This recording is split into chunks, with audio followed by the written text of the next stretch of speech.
BC. Hey, Sunday afternoon here.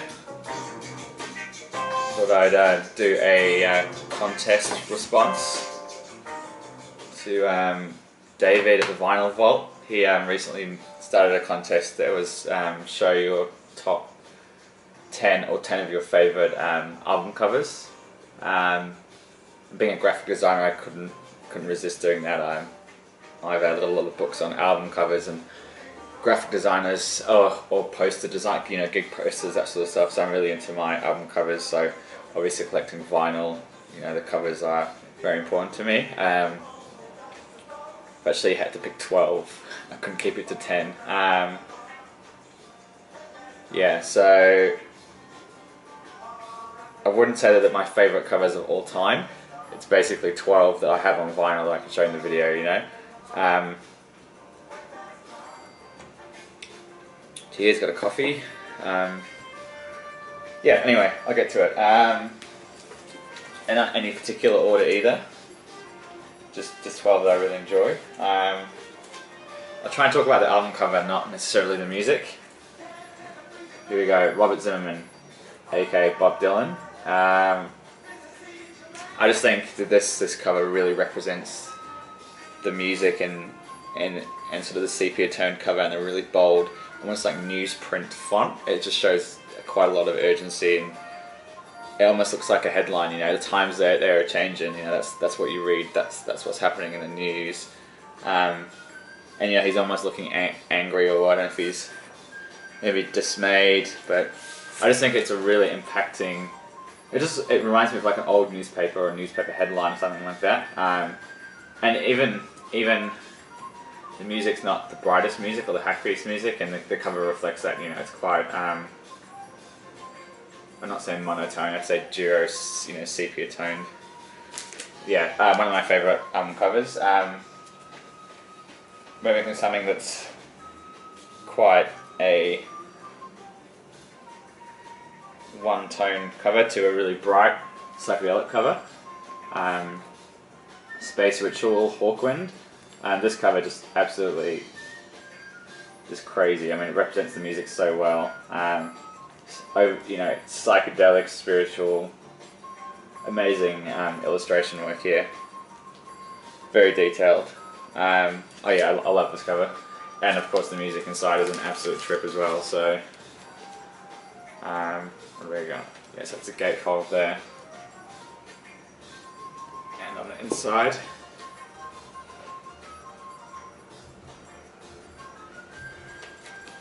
So yeah, another one of my favourites, Hawkwind Space Ritual. Just look at that; those colours are fantastic. Very bold strokes on the illustrations as well. It's really cool. Imagine that coming out back when it was released and seeing that in the shelf. Amazing. Okay, next up, this is what's playing in the background. Bobby Humphrey, Blacks and Blues. I just really like the simpleness, the fact that the whole cover's black and white, apart from the Blue Note logo on here, which is red, and she's in black and white, and the hair just really shapes the whole image, and the way the text fits around her quite neatly. It's just a very well designed cover, The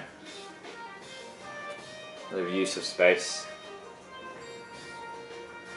There we go. Okay, this next one is probably more of a nostalgia thing than anything else. Parklife had the CD. As a kid, I was born in the north of England, and dog racing, or going to the dogs as they called it, was quite popular. So I went a couple of times, being really young. We used to see the dogs racing around the tracks. So it's just a very English cover. These athletic dogs in full flight. On the back, it's designed to look like a dog racing score sheet. And those guys obviously at the dogs betting. So yeah, Parklife. I just feel it captures the whole English culture of dog racing. Yeah, so there you go, Blue Parklife. This is one's been. I've actually picked this up last week, but it's been a favourite for a long time in terms of design.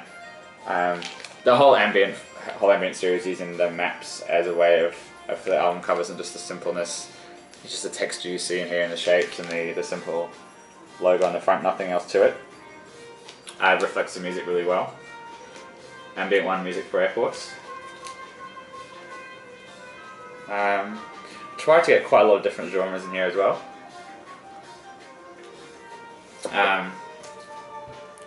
Nine Inch Nails, a downward spiral.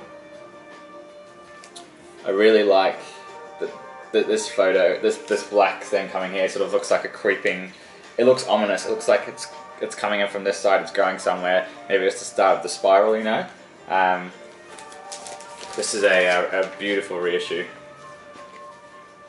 Yeah, I love that artwork. It just, I don't know, to me it feels like it's something that's coming onto the page, maybe it's something that's expanding, maybe it's, you know, the concept of the album is the downward spiral, it's maybe the beginning of it. And here's the inside. Very industrial, very rough. So yeah, that's another one.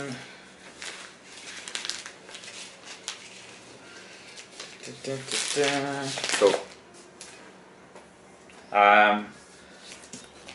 Ride Today Forever EP. I just think this cover absolutely captures a moment, you know. It just feels like it's very in the now. It's sort of along the same. I'll take this off sleeve. Hopefully these the sleeves aren't reflecting too much. I just think that this is sort of stays in the nautical theme of Nowhere, but it's the EP just before that. I mean, look at that. I think that's just such a fantastic photo. I love it. Simple. That's all it says. Ride. It doesn't say the name of the EP. That's all you need to know, you know. That's Ride, that's the band, and there's a shark on the cover. Okay, so this one isn't the original cover, but it was redone a couple of years back.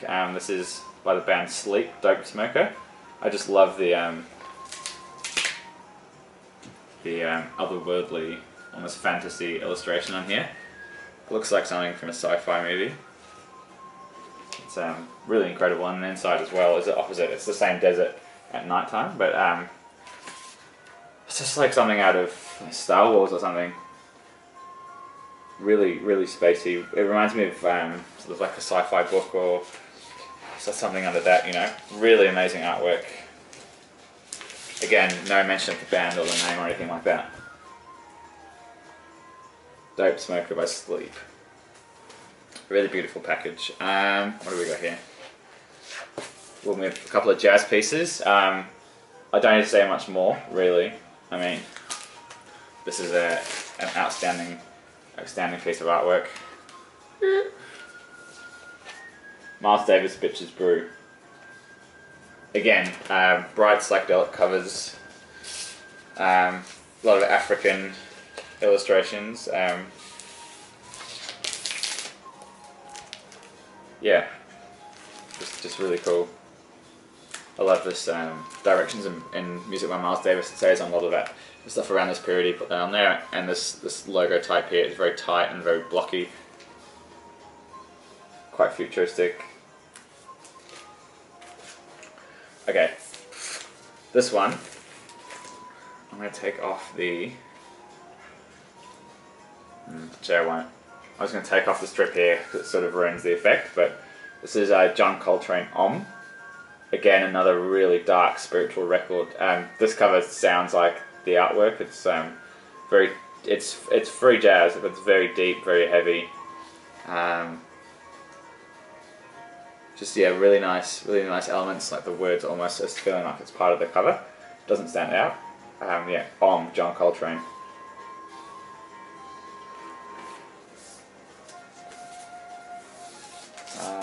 Okay, something a bit brighter. Cecil Taylor unit structures. This is great. This is such a good record. But I mean, this cover, it's almost like pop art. You know, in fact, you know, it is pop art. Really bright. This will stand out on a record shelf. You know, I just love the simple repetitiveness of the image, and the whole grid thing works really well. Classic Blue Note design. You know.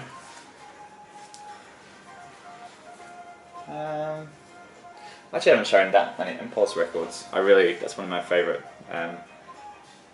some of the design work on that label is incredible. Anyway, last one,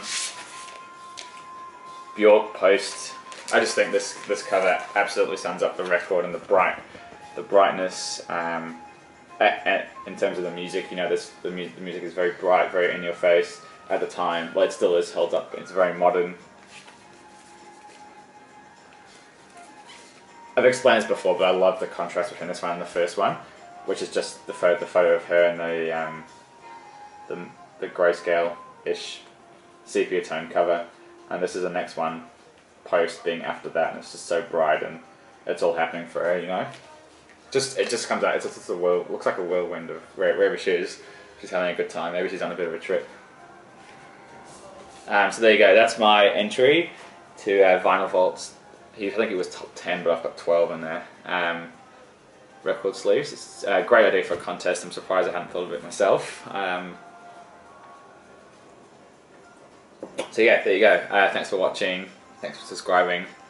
See you all soon.